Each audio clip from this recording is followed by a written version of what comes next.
രാവിലെ മീൻ വാങ്ങാൻ വേണ്ടി പെരുമാതുറ പോയപ്പോ അവിടെ ഒന്നുമില്ല. എങ്കിൽ പിന്നെ ബീച്ച് ഏരിയയിലൊന്ന് കറങ്ങാൻ കരുതിയിട്ട് നേരെ അങ്ങോട്ട് വിട്ടു. അവിടെ ചെന്നപ്പോ കമ്പവല വലിക്കുന്നുണ്ട്.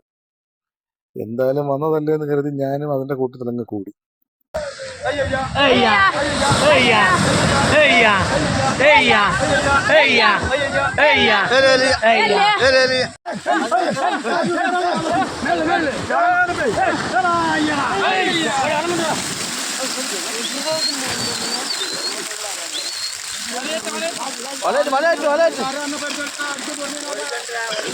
കമ്പവല വലിച്ചു കയറ്റുന്നത് കണ്ടൊരു ആവേശത്തിനാണ് ഞാനും അതിൽ കയറി ഇടപെട്ടത്. പക്ഷെ കയറ് കയ്യിലെടുത്തപ്പോൾ തന്നെ മനസ്സിലായി അത്ര എളുപ്പമുള്ള പണിയല്ല. കാരണം തിര തിരിച്ചിറങ്ങുമ്പോഴത്തേക്ക് കയറ് നല്ല മുറുകുന്നുണ്ട്, കൈ നല്ല വേദന എടുക്കുന്നുണ്ട്. ഏകദേശം ഒരു 1.5 മണിക്കൂർ കണ്ടിന്യൂസ് ആയിട്ട് വലിച്ചു. അവസാനം വല മുകളിലെത്തി. മീനുണ്ടായിരുന്നു.